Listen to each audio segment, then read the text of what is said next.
اب غسل کا طریقہ کیا ہوگا؟ آپ حمام میں داخل ہوئے، چاہے پانی بکیٹ میں ہو، چاہے رننگ واٹر ہو، آپ کے شاور سے آتا ہو یا کوئی اور ذریعے سے آتا ہے، مختلف چیزیں آج کل ہوتی ہیں۔ شاور کے علاوہ بھی دیواروں میں سے پانی نکلتے ہیں آج کل، نیچے سے اوپر تک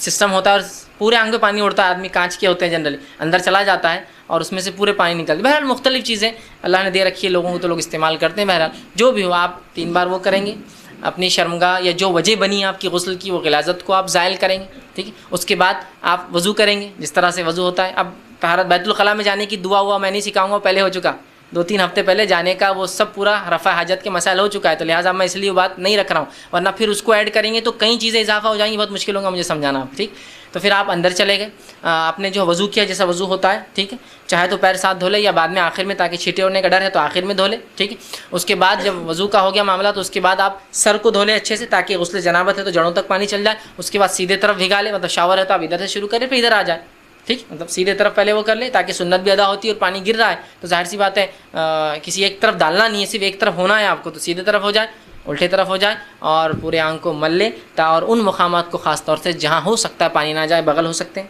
ناف ہو سکتی ہے، اسی طرح شرمگاہ کا پچھلا حصہ ہو سکتا ہے، گھٹنے کا پچھلا حصہ ہو سکتا ہے، بیٹھ کر نہا رہے ہیں، یا مختلف پوزیشنز کے اعتبار سے مختلف اعضاء ہو سکتے ہیں سوکھی رہ جائے، ان کا آپ ضرور خیال رکھیں اور ان کو دھو لیں۔ عورتیں ہوں بہت گھنے بال ہو، جس نے وہ پلیٹ والی چوٹیاں ڈالی رکھی ہو جو بہت زیادہ ہوتی ہے، تو وہ اگر 3 بار بھی پانی ڈال لے تو انشاءاللہ ان کے لیے کفایت کر جائیں گا۔ سہولت ہو تو بہت اچھی بات ہے، دھو لے، نہ ہو تو بہرحال ان کے لیے یہ سہولت بہرحال شریعت نے بہرحال دے رکھی ہے، اور پورا جسم جو ہے وہ کر لے مکمل۔ یہ بہرحال غسل کے تعلق سے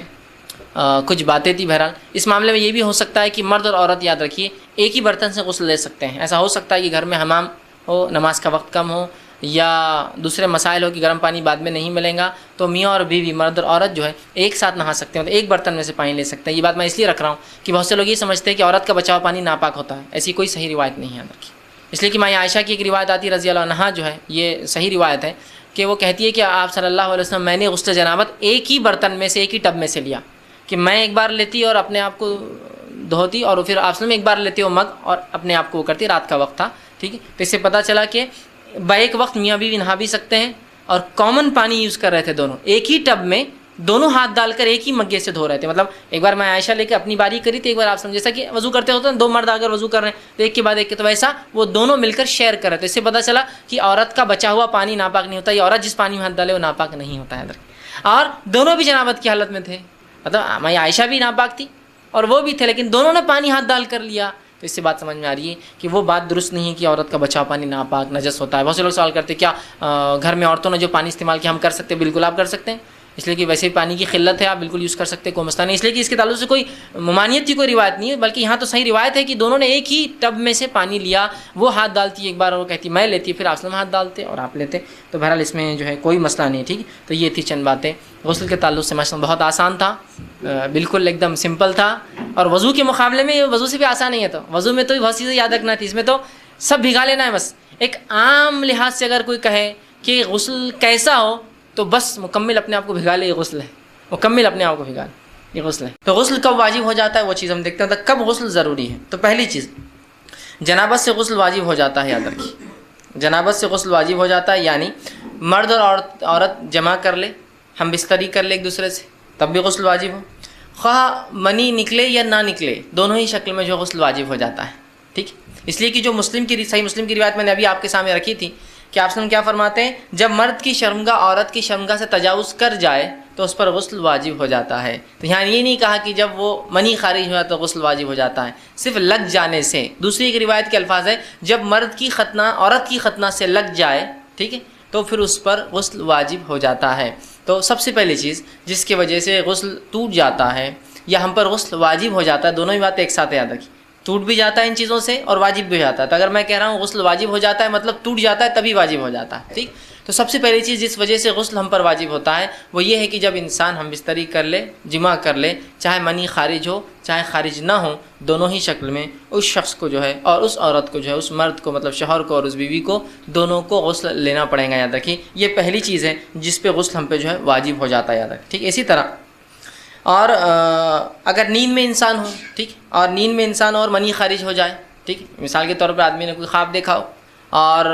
خواب دیکھنے سے جس کو احتلام کہتے ہیں، بہرحال احتلام ہو جائے، اور کوئی خواب دیکھا اور خواب دیکھنے کے بعد جو ہے منی خارج ہو گیا ہو، تو یاد رکھیے اس معاملے پہ غسل واجب ہے۔ ہاں اگر خواب دیکھا ہو لیکن منی خارج نہ ہوا ہو تو پھر غسل واجب نہیں، ٹھیک. لیکن اگر خواب دیکھا ہو اور منی خارج ہو گیا ہو تو یاد رکھیں یہاں بھی غسل واجب ہے، اس کو احتلام کہتے ہیں. تو ایک جنابت جس وجہ سے غسل واجب ہو جاتا ہے، جنابت کے اندر چاہے منی خارج ہو یا نہ ہو، دونوں ہی شکلوں میں ہو جاتا ہے، ٹھیک ہے. یا مکمل عمل ہو نہ ہو، صرف داخل کیا، کسی وجہ سے اس کو دور ہٹ جانا پڑا اپنی بیوی سے، ایسے مسائل ہو سکتے ہیں ان لوگوں کے ساتھ جن کو چھوٹے بچے ہیں، ٹھیک. کہ انسان جو اپنی بیوی کے ساتھ جو ہے ارادہ کیا ہو، داخل ہوا ہو، بچہ اٹھ گیا، فلاں ہو گیا، یہ ہو گیا، تو انسان دور ہٹ جاتا ہے. لیکن اب اس پر غسل واجب ہو گیا، پھر چاہے وہ بعد میں جمع کرے یا نہ کرے، غسل اس سے واجب ہو. ورنہ بہت سے لوگ یہ سوال کرتے ہیں ایسا ہوا میں کیا کروں، ٹھیک. تو اس پر غسل یاد رکھیے واجب ہو گیا، کیونکہ یہاں حالانکہ منی خارج نہیں ہوئی لیکن پھر بھی ہوا، ہو جائے تب بھی ہوا. یا اسی طرح احتلام ہو جائے، مطلب نیند لگی، خواب دیکھا اور خواب کے بعد منی خارج ہونا شرط ہے، یاد رکھیے، تو بھی اس کا غسل جو ہے اس پہ واجب ہوا. اور احتلام مرد کو بھی ہو سکتا ہے، احتلام عورت کو بھی ہو سکتا ہے. تو ان شکلوں کے اندر غسل جو ہے ایک شخص کے اوپر یا اس عورت پر یا اس مرد پر یاد رکھیے غسل واجب ہو جائیں گے. یاد رکھیے اب ضروری ہے، فرض ہے اس کے اوپر کہ وہ غسل لے لے، اور یہ چیز غسل کو توڑ بھی دیتی ہے، اسی لیے اس پہ غسل واجب اور فرض ہو جاتا ہے، ٹھیک. نبی اکرم صلی اللہ علیہ وسلم بہر قرآن کی جو ایک آیت میں نے آپ کے سامنے تلاوت کی تھی، سورہ مائدہ کی آیت نمبر 6، جس میں اللہ نے فرمایا اور اگر تم جو ہے جنوبی ہو تو نہا لیا کرو، ٹھیک. اگر تم میں سے کوئی شخص جنابت کی حالت میں ہو تو وہ غسل لے لے. ایک بات یہ تھی. دوسرا، نبی اکرم صلی اللہ علیہ وسلم کی صحیح بخاری کی ایک روایت ہے، آپ نے فرمایا کہا جب دونوں کی شرمگاہیں آپس میں مل جائیں تو غسل واجب ہو جاتا ہے، ٹھیک. اس لیے میں نے کہا منی خارج ہے نا، جب دونوں کی شرمگاہیں مل جائیں تو غسل ان دونوں پر واجب ہو جاتا ہے، ٹھیک. تو یہ پہلی شکل تھی غسل کے لیے، ٹھیک، جس کا تعلق شرمگاہ سے تھا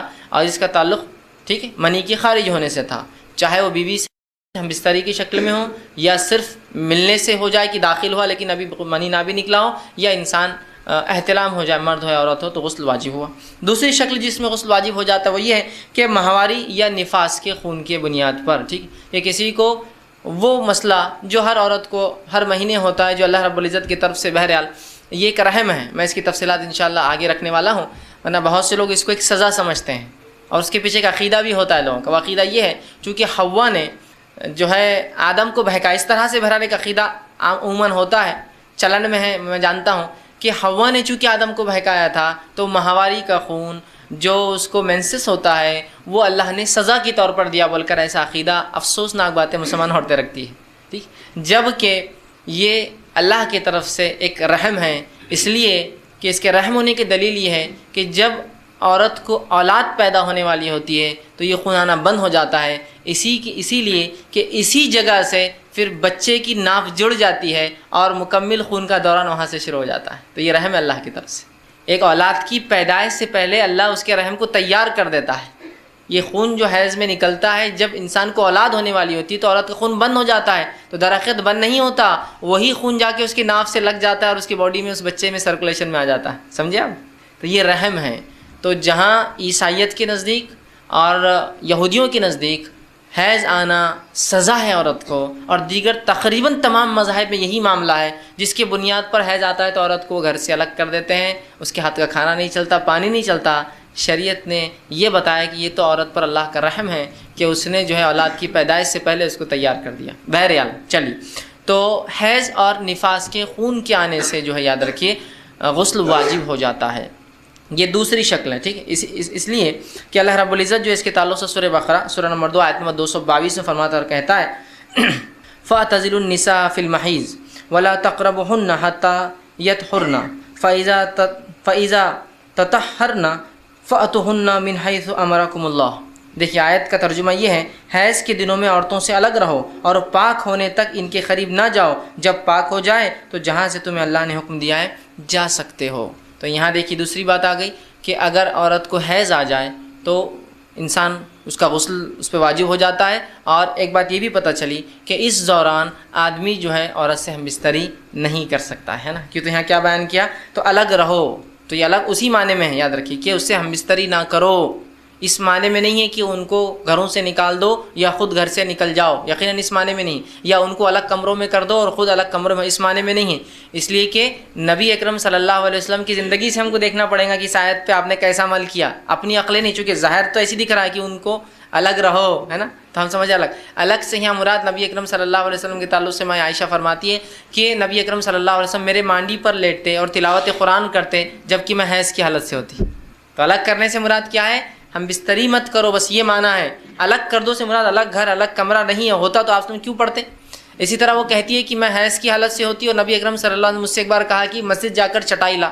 بچھانے کی جو ہوتی، تو میں نے کہا اللہ کے رسول میں تو حائضہ ہوں، تو کہا کیا حیض تیرے ہاتھ میں آتا ہے؟ اگر ناپاک نہیں ہے تم جا کے لا سکتے، تمہارا ہاتھ ناپاک نہیں ہے، اس کی وجہ سے تم نماز ادا نہیں کر سکتی ہو، لیکن اس کا ہرگز مطلب نہیں کہ تم نجس ہو چکے ہو، اس لیے کہ مومن نجس نہیں ہوتا، یاد رکھیں۔ ہاں مشرک جو ہے ظاہری اعتبار سے نہیں، لیکن اس کے عقیدے کے اعتبار سے نجس ہے۔ مشرک بھی ظاہری نجس نہیں ہوتا، یاد رکھیے کہ آپ اگر انما المشرکون نجس قرآن نے کہا کہ مشرک نجس ناپاک پلید ہے، تو اس کا مطلب وہ ظاہری نہیں ہے، ظاہری غلاظت نہیں ہے، اس کا مطلب یہ اس کے عقیدے کی وجہ سے وہ نجس ہے۔ تو مومن اپنے عقیدے کی وجہ سے کبھی ناپاک نہیں ہوتا، نجس نہیں ہوتا، یاد رکھیے، ٹھیک ہے۔ تو کہا کیا حیض تیرے ہاتھ میں آتا ہے؟ مطلب میں تو ہاتھ کی بات کرنا، ہاتھ تو پاک ہے تیرے، وہ اٹھا کے لانے میں کیا حرج ہے، ٹھیک ہے۔ تو یہ روایتیں اس کی دلیل ہے، یاد رکھیے۔ اسی طرح ماں عائشہ رضی اللہ عنہا فرماتی ہیں کہ آپ صلی اللہ علیہ وسلم کی میں کنگھی کرتی، سر میں تیل لگاتی، آپ کا سر دھوتی، جب کہ میں حیض کی حالت سے ہوتی۔ تو الگ کر دو میں مراد کمرہ الگ گھر الگ نہیں، صرف ہم بستری نہیں کرنا، اس لیے کہ اس حالت میں آپ کا سر دھو رہی ہے، وہ آپ کے سر میں تیل لگا رہی ہے، سر کی مالش کری۔ اسی طرح میمونہ رضی اللہ عنہا جو امہات میں سے یہ بھی ہے، وہ کہتی ہے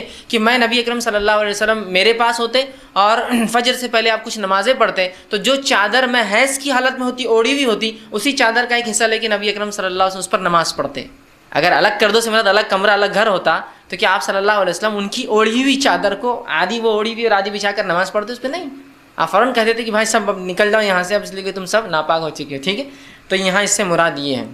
ورنہ بہت سی جگہ یہ ہوتا ہے کہ لوگوں کو عورتوں کو الگ کر دیا جاتا ہے، ایسا کوئی مسئلہ نہیں، یاد رکھیے، ٹھیک ہے، الحمدللہ۔ تو دیکھیے یہاں جو ہے حیض کی حالت کے تعلق سے بتایا گیا۔ اسی طرح جو ہے آپ صلی اللہ علیہ وسلم فرمایا، یہ صحیح مسلم کی روایت آپ نے فرمایا، جتنے دن تجھے حیض آتا تھا اتنے دن ٹھہری رہے، پھر غسل کر لے۔ ایک صحابیہ نے ان سے سوال کیا نماز کے تعلق سے حیض کا، تو کہا جتنے دن حیض آتا ہے ٹھہری رہے اور اس کے بعد نماز پڑھ لے۔ تو حیض وہ خون ہے جو ایک عورت کو آتا ہے بنا کسی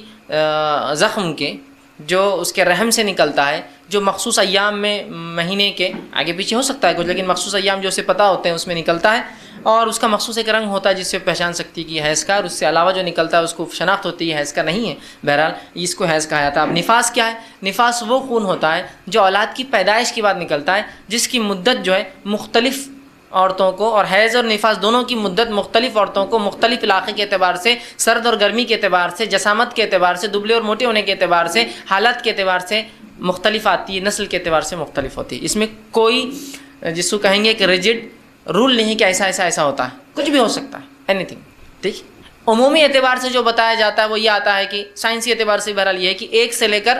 7 دن اور 7 دن سے لے کر 15 دن مخصوص عورتوں کو، کچھ لوگوں کا ایسا ہو سکتا ہے، لیکن عمومی اعتبار سے 1 سے لے کر 7 دن ہو سکتا ہے، ٹھیک، یا 1 یا 3 ہوتا ہے، یا 5 ہو سکتا ہے، یا 7 ہو سکتا ہے، یا کچھ مخصوص کو 15 بھی ہو سکتا ہے، حیض خاص طور سے یاد رکھیں۔ نفاس وہ خون ہوتا ہے جو پیدائش کے بعد آتا ہے، اس کی مدت کوئی طے نہیں، شریعت میں کچھ بھی ہو سکتا ہے۔ افسوس کی بات ہے لیکن ہمارے پاس مسلمانوں میں طے مدت ہے، کتنی؟ 40 دن، فکس 40واں دن ہوا پھر عورت نہاتی ہے، اور اس کے بعد کیا ہوتا ہے؟ چلا، اس کی ایک دعوت دی جاتی ہے نا، آپر میں جاتے ہیں اور خوب چور کے کھا کے آتے ہیں نا، تو پھر وہ جو ہے اس کے لیے پروگرام رکھتے ہیں، ایسا کوئی حقیقت نہیں ہے۔ اور ایسا کتنی بار ہوتا ہے کہ عورتوں نے، گھر کی بڑی عورتوں نے، اور میں اکثر یہ کہتا ہوں بہرحال عورتیں اس کو برا نہ لگنے دیں اور مجھ سے بدلہ لینے کی نہ ٹھان لیں، بہرحال ایک عام بات بہرحال میں بولتا ہوں، اور بالخصوص بوڑھی عورتیں بہرحال میرے سے بدگمان نہ ہوں، میں تو ان کی دعاؤں کا جو ہے طالب ہوں، لیکن بہرحال جو دین ہمارے پاس چلتا ہے اس دین کو میں اپنی زبان میں کہتا ہوں بوڑھیوں کا دین۔ ہمارے پاس جو اسلام ہے وہ بوڑھی عورتوں کا اسلام ہے۔ شادی ایسی کیوں؟ دادی بول رہے ہیں، مطلب وہ بوڑھی کا دین نہیں، شریعت کا، اللہ اور رسول کا دین نہیں ہوتا ہے۔ یہ حیض اور نفاس کے مسائل ایسے کیوں؟ دادی اماں، پھپھو اماں، یہ اماں، وہ خالہ، وہ تائی، وہ چچی، وہ بوڑھی عورت، وہ انہوں ایسا بولتے تو وہ کرنا ہے۔ شریعت تو نہیں بولتی، نہیں پھر بھی ہم 40 دن کا ہی رکھیں گے، کیوں؟ انہوں بول رہے ہیں 40 دن تک عورت ناپاک رہتی، کیوں؟ شریعت میں تو ناپاکی ہے ہی نہیں، انہوں بول رہے نا بڑے، اس میں مردوں کو مداخلت نہیں ہے، عورتوں کا دین رہتا ہے۔ یہ شادی سے پہلے ایسے رسومات کیوں؟ نہیں، دادی بول رہے تھے اس کے بغیر تو ہو ہی نہیں سکتا، نانی بول رہے تھے۔ تو ہمارے پاس جو ایگزسٹنگ ریلیجن چلتا ہے اسلام، وہ بوڑھیوں کا دین ہے،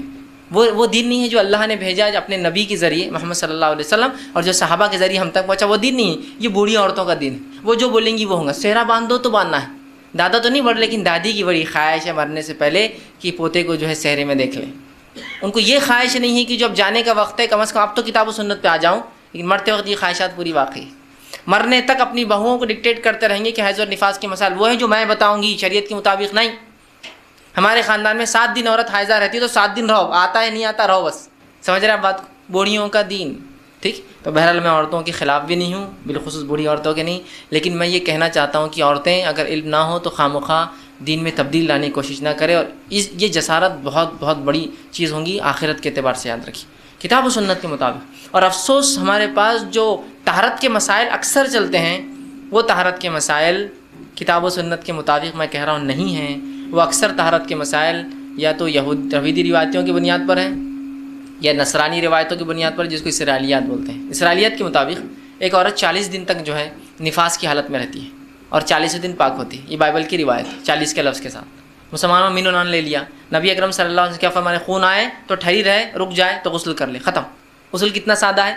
عورت، زمین، زمانہ، حالات سے تمہارے جو بھی حالات ہو، آئے تو مت پڑھو، رک جائے تو پڑھ لو، مطلب غسل کر لو، پاک ہو گئی. تو اب انسان کو اولاد پیدا ہوئی، ایک عورت کو 10 دن خون آیا، 11 دن بند ہو گیا، 12 دن نہیں آیا، ختم، غسل ہو گیا، نماز شروع ہو گئی. سمجھے بات کو؟ یہ مانا ہے نہیں ہم تو 40 ٹھہرے رہیں گے، اس لیے کہ ہم بائبل پر زیادہ اعتماد کرتے بنسبت کتاب و سنت کی روایت. دیکھیے آپ، یہ کامن ہے. یہ الگ بات ہے کہ یہ چیزیں ظاہر نہیں ہوتی ہیں، لیکن چونکہ مجھ تک بہت سارے سوالات آتے تھے، یہ مسائل میرے سامنے آتے رہتے کہ بھائی فلاں یہ ہے، دادی یہ بولتے، چچی یہ بولتے، ہمارے گھر میں یہ ایسا نہ کرے تو ہم کو بول رہے کہ تم گھر سے چل جاؤ میاں بیوی، اس لیے کہ تمہارے وجہ سے نحوست آ رہی پورے گھر میں. ایک صاحب نے جو ہے اپنے گھر کے اندر جو عقیقہ رکھ لیا. اب عقیقہ جب رکھا تو 40 دن کے اندر رکھ لیا انہوں نے، تو ان کے گھر والوں نے ان کو گھر سے ہکال دیا، اس عورت کو بھی، اس اپنے بیٹے کو بھی. جاؤ بولے، اس لیے کہ ابھی چھوت کے دن تھے اس کے، بولے ابھی ناپاکی کے دن تھے تمہاری بیوی کے اور تم عقیقہ کر رہے، بولے تم پر لعنت ہے، بولے نکل جاؤ یہاں سے. تو انہوں نے خیر بہرحال وہ اڑ گئے تھے، کہا عقیقہ تو کر کے رہوں گا جی، دوسری جگہ دعوت کی، گھر والوں کو لا جاؤ یہاں، عقیقہ تو ہونے والا اب، اس لیے کہ کیا لگا رکھا ہے. ہم نے دین اور شریعت کو مذاق اور کھلواڑ سمجھا ہے، یاد رکھیے بہرحال. تو دوسری چیز، حیض اور نفاس، اس کی کوئی طے شدہ وقت نہیں ہے، اس کے کوئی طے شدہ ایام نہیں ہے. ہر عورت زمین، زمانے، ماحول، حالات کے اعتبار سے مختلف ہو سکتے ہیں. ٹھیک. تیسری چیز، اسلام قبول کرنے پہ بھی ایک انسان کو نہانا پڑتا ہے، یاد رکھیے. اس لیے کہ نبی اکرم صلی اللہ علیہ وسلم کے بہت سارے صحابہ کے اقوال ہے اسلام لانے کے بعد کہ میں نبی اکرم صلی اللہ علیہ وسلم کے پاس آیا اور اسلام قبول کیا تو مجھے آپ نے نہانے کا حکم دیا. ٹھیک. بہت سارے صحابہ کی بھی روایتیں، صحابیات کی بھی روایت ہے کہ میں آپ صلی اللہ علیہ وسلم کے پاس آئی، آپ نے میرا اسلام قبول کیا اور کہا فلاں جگہ جا کر تم غسل لے لو. ٹھیک. تو اس سے بھی پتہ چلا کہ اسلام لانے سے غسل ایک انسان پر واجب ہو جاتا ہے. اور اس کے تعلق سے جو روایتیں آتی ہیں بہرحال وہ بہت ساری ہیں، جیسے کہ ایک روایت ہے کہ صحیح مسلم کی روایت ہے، اور سمامہ بن اسال الحنفی، یاد رکھیے یہ قبیلہ حنفیہ کے تھے. حنفی بولے تو آپ حنفی شافی مت سمجھیے، ٹھیک ہے، اس قبیلے سے ان کی نسبت تھی، اس لیے الحنفی ان کے آگے لگا ہوا ہے. جب انہوں نے اسلام قبول کیا تو آپ صلی اللہ علیہ وسلم ان کو غسل کا حکم دیا کہ جاؤ آپ غسل کرو، اس لیے کہ تم نے اسلام قبول کیا. تو یہ تیسری چیز. چوتھی چیز جو ہے موت جو ہے اس سے بھی غسل واجب ہو جاتا ہے، اس لیے کہ آپ صلی اللہ علیہ وسلم میت کو غسل دینے کا حکم دیا. یاد رکھیے تو موت بھی جو ہے غسل کو جو ہے واجب کر دیتی ہے. اور اس تعلق سے بہت ساری صحیح روایتیں موجود ہیں کہ موت سے غسل انسان پر جو ہے واجب آ جاتا ہے. تو یہ چند مقامات تھے جہاں غسل واجب ہوتا ہے، اور وہ 4 ہی چیزیں یاد رکھیے، اتنی جس سے غسل آپ پر واجب ہوتا ہے. اس کے علاوہ تمام چیزوں میں غسل جو ہے مستحب ہوں گا. میں آگے رکھوں گا کہاں کہاں غسل مستحب ہے، ابھی ہم صرف وہاں وہ باتیں رکھ رہا تھا جہاں واجب ہو جائیں گا. تو ان تمام حالات میں آپ پر غسل یا مجھ پر غسل یا مرد ہو اس امت کے یا عورتیں ہو اس امت کی، ان پر غسل واجب آ جائیں گا. جس کے اندر سے 3 باتیں تو کامن ہیں مرد اور دونوں کے لیے، کہ جیسا کہ احتلام ہو جائے یا ہم بستری کریں، دونوں کے لیے. اسی طرح اسلام قبول کر لے یا موت آ جائے، دونوں کے لیے. حیض اور نفاس کا معاملہ صرف عورتوں کے لیے. تو عورتوں کے لیے 4 چیزیں ہیں جن سے ان کا غسل ان پہ واجب ہوتا ہے. مردوں کے لیے 3 چیزیں جن میں غسل واجب ہوتا ہے. مسلمان ہونے کی وجہ سے ایک چیز اور کم ہو جاتی ہے، اسلام قبول کرتے صرف 2 چیز باقی بچتی ہے ہمارے پاس جس سے ہم پہ غسل واجب آ جاتا ہے بس. اور اس میں بھی ہم مر جاتے ہیں تو غسل دوسرے کراتے ہیں. تو ایک ہی چیز یاد رکھنا ہے آپ کو غسل کے لیے، موت ہوتی ہے تو ہم تھوڑی غسل کرتے ہیں، لوگ کراتے ہیں، تو ان کو یاد رکھنا چاہیے کہ مجھے غسل کرانا ہے، ان کو میں تو نہیں کروں گا. تو ایک ہی چیز یاد رکھنا ہے آپ کو، ہے نا. لیکن اتنے پہ بھی کنفیوژن، میں نے فلاں کیا میرا غسل باقی ہے نہیں ہے، میں نے یہ کھا لیا میرا غسل باقی ہے نہیں ہے، میں نے وہ دیکھ لیا میرا غسل رہا ہے نہیں رہا، میں نے اتنا واضح ہے. اس کے بعد بھی شکوک اور شبہات اپنی عبادت میں نہیں ہونا چاہیے. ٹھیک. تو کتنا آسان ہے. دیکھیے ایک ہی چیز میں سمجھ رہا ہوں جو ظاہر ہے، ایک چیز عورتوں کے لیے خاص، ایک چیز مرد عورت دونوں کے لیے، اور 2 چیزیں ایک اسلام قبول کرنے والے کے لیے تو میرے لیے نہیں، کوئی نو مسلم ہو تو اس کو آپ کروا سکتے ہیں، آپ کے سامنے قبول کریں. اور ایک مر جائے تو وہ میں بھی نہیں کروں گا، آپ بھی مر جائے تو آپ کے لیے بھی کوئی دوسرا کریں گا. عورتیں مرے یا کوئی دوسرا کرتا ہے، وہ ان کو یاد رکھنا چاہیے کہ مجھے غسل کرانا ہے. تو سمپل ایک ہی چیز ہمارے لیے بچتی ہے جس کو یاد رکھنا ہے ذہن میں. عورتیں 2 چیزیں یاد رکھ لیں، ہم بستری اور حیض نفاس. مرد ایک ہی چیز یاد رکھے کہ احتلام ہو جائے، منی خارج ہونا اس میں شرط ہے، یا اپنی بیوی سے ہم بستری کی نیت کرے اور کرنا شروع کرے لیکن اس سے منی خارج ہونے سے پہلے کچھ وجہ سے الگ ہو جائے، کچھ وجہ، تو بہرحال اس معاملے میں اس پر جو ہے غسل واجب آ جاتا ہے. دونوں کا اس عمل کے لیے راضی ہونا ضروری ہے. ہم بستری کے لیے دونوں کا اس عمل کے لیے راضی ہونا ضروری، یاد رکھیے. اس لیے کہ یہ کوئی ون سائڈ معاملہ نہیں ہے. اور مرد کے راضی ہونا یہ بالکل واضح ہوتا ہے، لیکن عورت راضی ہے نہیں راضی ہے یہ واضح نہیں ہوتا ہے۔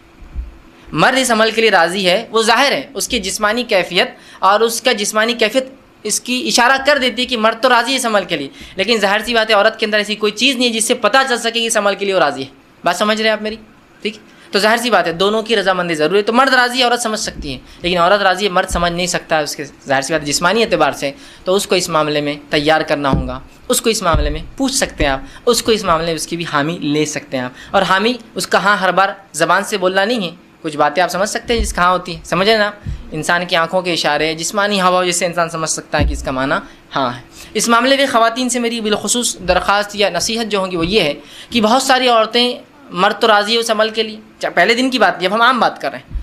تو یہ بات یاد رکھیے، اور یہ ہمیشہ کے لیے عام اعتبار سے بھی اور اس دن کے لیے بھی خاص بھی، نکاح کے رات بھی اور اس کے بعد بھی، کہ عورتیں جو ہے اپنی رضامندی کا بھی اپنے شوہر سے اظہار کرے۔ اگر وہ یہ نہیں کرتی تو بہت ساری طلاق کی صرف یہ وجہ بنتی، یاد رکھیے، کہ وہ کہتا ہے کہ میری بیوی میں سے کبھی راضی نہیں، آج تک اس نے ایک بار بھی مجھ سے جو ہے محبت کی بات نہیں کہی یا محبت کے لیے خود راضی نہیں ہوئی۔ تو عورتوں کو بھی اس معاملے میں آگے حصہ لینا پڑے گا بڑھ کر، چونکہ یہ ایک ایسی چیز ہے جس میں صرف مرد شامل نہیں ہے۔ اگر عورت اپنا حصہ نہیں رکھیں گی تو مرد کے لیے، میں معاف کرنا الفاظ اگر میرے سخت لگ رہے ہو تو، لیکن سمجھیے اس بات کو، مرد کے لیے صرف آپ ایک کھلونا ہو جائیں گے، اس کے علاوہ آپ کی کوئی حیثیت نہیں باقی رہیں گی۔ حضرت رسول اللہ کیا فرما رہے ہیں کہ تو اس کنواری سے نکاح کرتا تو وہ تجھ سے کھیلے اور تو اس سے کھیلے۔ دیکھیے الفاظ غور کیجیے حدیث کی، دونوں کے لیے کہا، یہ نہیں کہا کہ تو اس سے کھیلے، وہ تجھ سے کھیلے اور تو اس سے کھیلے۔ تو یہاں رسول اللہ صلی اللہ علیہ وسلم اشارہ کر رہے ہیں کہ اگر کنواری ہوتی تو وہ تجھ سے کھیلتی، مطلب وہ ایک پارٹ بنتی اس گیم کا، وہ اس کھیل کے اندر تیری حصے دار بنتی، شریک بنتی۔ تو یہ باتیں، یہ بیاہی، اب دیکھیے بہت سی بار میں سمجھتا ہوں شوہر کے ساتھ کمرے میں رہ کے بھی آپ بیاہی کا سوچیں گے تو میں سمجھتا ہوں اب کوئی تقاضے باقی نہیں رہے۔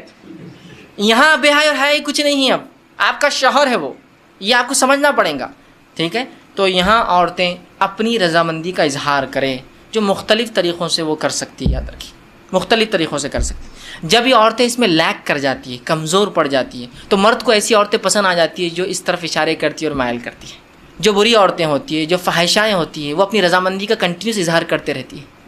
تو جب عورتیں ہیں جن کے لیے جائز اپنے شوہر سے جو کام کرنا، تو کیوں نہیں وہ اپنے اظہار کرتی، کیوں نہیں وہ بتا رہی ہو؟ چونکہ مرد راضی ہے، تیار ہے، اس کے جسمانی کیفیت سے پتہ چل جاتا ہے، عورت کیسے پتہ چلیں گے جب تک کہ آپ نہیں بتائیں گی؟ اور اس میں کوئی حیا اور بے حیائی کا تقاضا نہیں، یاد رکھیے آپ کی محبت اور الفت ہے، اور اس کو کہیں گے محبت کی سب سے اونچائی، یاد رکھیے جو میاں اور بیوی کے بیچ میں ہوتی ہے۔ تو آپ بھی اپنی رضامندی کا ضرور جو اپنے شوہر سے اظہار کریں، ٹھیک ہے؟ ورنہ اکثر طلاقوں کی وجہ یہ بنتی ہے کہ بیوی، شوہر کا دعویٰ ہے کہ بیوی نے آج تک فلاں نہیں کیا، اور پھر وہ الزام لگاتا ہے اس کا سیکس کمزور ہے یا اس کی قوت باہ اس میں نہیں ہے اور فلاں نہیں ہے اور فلاں نہیں ہے۔ تو وہ سب طرف کیوں جا رہے ہیں؟ شریعت نے آپ کو بتا دیا، رسول اللہ صلی اللہ علیہ وسلم کہہ رہے ہیں، اور ظاہر سی بات ہے ہر چیز کھول کر بیان کرنا ضروری نہیں، کیا اتنا کافی نہیں تو اس سے کھیلے اور وہ تجھ سے کھیلے، اتنا کافی نہیں ہے ہمارے لیے سمجھنا؟ کیا اور وضاحت چاہتے ہیں آپ پوری چیز؟ کیا پورا پکچر دکھانا چاہتے ہیں؟ کیا یہ بتائے تو ہم کو سمجھ میں آئیں گے؟ نہیں، اشارہ کافی ہوتا ہے، اور مومن کے لیے تو اشارے بہت زیادہ کافی ہوتے ہیں۔ عقل مند کو اشارہ کافی ہوتا ہے، لوگ کہتے ہیں، میں کہتا ہر مومن عقل مند ہوتا ہے اور اس کو اپنے نبی اور شریعت کے ہر اشارے کافی ہو جاتے ہیں، وہ سمجھ جاتا ہے باقی کیا ہے۔ تو عورتوں کو بھی اشارہ ہے اس حدیث کے اندر۔ بہرحال آگے بڑھیے، اب انسان جو ہے جمع کیسے کرے، یہ تو پہلے کا ہوا، اور کچھ باتیں نکاح کے لیے خاص اور کچھ عام تھی۔ اب نکاح کی رات بھی ہو سکتی ہے اس میں انوالو، اور ادر زندگی کا اور حصہ جہاں میاں بیوی ہم بستری کرنا چاہتے، اب جمع کیسے کرے؟ جمع سے مراد، جب میں الفاظ کہہ رہا ہوں تو شرمگاہ کا جمع ہونا اور ملنا اس سے مراد ہے میرا، یاد رکھیے، ٹھیک ہے؟ کہ انسان اب جمع کیسے کرے، اس کے تعلق سے بہت ساری غلط فہمیاں ہوتی ہیں، انشاءاللہ آج اس کے ازالے کرنے کی کوشش کروں گا۔ اب انسان اپنی بیوی سے کیسے جمع کر سکتا ہے؟ آئیے اللہ رب العزت کا جواب اپنی کتاب، اس کی کتاب میں جس نے دیا، اس سے ہم شروع کرتے ہیں۔ اللہ رب العزت فرماتا اور کہتا ہے، سورہ بقرہ سورہ نمبر 2 آیت نمبر 223، اور فرماتا ہے، نساء حرث لکم فأتوا حرثکم ان شئتم، کہ اللہ فرماتا اور کہتا ہے تمہاری عورتیں تمہارے لیے کھیتیاں ہیں اور تم جس طرح سے چاہو اپنی کھیتیوں میں آؤ۔ تمہاری عورتیں تمہارے لیے کھیتیاں ہیں، جیسا ایک کسان اپنے کھیت میں بیج ڈالتا ہے تاکہ اس سے فصلیں نکلے، تو تمہاری بیویاں تمہاری اولادوں کی پیدا ہونے کی وجہ ہے نا، اس کے بغیر کیسا ہوں گا؟ تو تم جو ہے اللہ رب العزت فرما رہا ہے کہ تم جو ہے پھر جہاں سے چاہو وہاں سے اپنے بیویوں میں داخل ہو، ٹھیک؟ اب اس کے تعلق سے کیا واقعہ آتا ہے، اس کے شان نزول میں رکھ دیتا ہوں، تو وہ پہلی بات بالکل انشاءاللہ جو آیت ہے وہ واضح ہو جائیں گی، کلیئر ہو جائیں گے۔ آئیے، جو ہے صحیح بخاری کی روایت ہے، جابر رضی اللہ عنہ فرماتے اور کہتے ہیں، یہودی جو ہے یہ بات کہا کرتے تھے کہ آدمی اگر اپنی بیوی سے شرمگاہ میں اگلے حصے میں جہاں سے اولاد پیدا ہوتی ہے، ٹھیک ہے، وہاں اگر ہم بستری پیچھے سے کھڑے رہ کر کرے، پیچھے ہو کر کرے بیوی کے، سمجھ رہے آپ بات کو، کہ اپنے بیوی سے صحیح جگہ مطلب شرمگاہ کا اگلا حصہ اس میں ہم بستری کرتا ہے جہاں سے اولاد پیدا ہوتی ہے، لیکن پیچھے سے کھڑے رہ کر کرتا ہے تو اس سے اولاد بھینگی پیدا ہوتی ہے، مطلب آنکھیں اس کی سکوئن جس کو کہتے ہیں، مطلب آنکھ ڈھلتی ہوئی یا دونوں آنکھ ڈھلتی ہوئی ہوتی ہے، بھانگا جس کو عام زبان میں کہتے ہیں، ٹھیک ہے، یہ بھینگا جس کو بولتے ہیں، تو ویسا پیدا ہوتا ہے۔ جب یہ بات صحابہ تک پہنچی تو صحابہ نے رسول اللہ سے سوال کیا، اللہ کے رسول، یہودی کہتے ہیں کہ ایسا اگر کرنے سے بچہ بھینگا پیدا ہوتا ہے، اسکوئنٹ ہوتی ہے اس کی آنکھیں، ڈھلتی ہوئی ہوتی ہے، خراب ہوتی ہے، دونوں بیچ میں آ جاتی ہے۔ تو آپ صلی اللہ علیہ وسلم نے اس کے جواب میں اللہ رب العزت نے یہ آیت نازل کی۔ جب یہ آیت نازل ہوئی تو آپ نے فرمایا اور کہا آگے سے یا پیچھے سے مگر مقام پیدائش میں۔ آپ نے کیا کہا؟ آگے سے یا پیچھے سے لیکن مقام پیدائش میں، سمجھ رہا؟ مطلب جہاں سے اولاد پیدا ہوتی ہے وہیں انسان کر سکتا ہے، اس کے علاوہ کرنا حرام ہے۔ انشاءاللہ اس کی تفصیلات آگے رکھوں گا کیا حرام ہے اس معاملے میں، ٹھیک ہے؟ تو چاہے انسان آگے سے ہو پیچھے سے ہو لیکن مقام پیدائش میں۔ آئیے دوسری روایت، عبداللہ ابن عباس رضی اللہ عنہ فرماتے ہیں، یہ ابو داؤد کی روایت، آپ نے فرمایا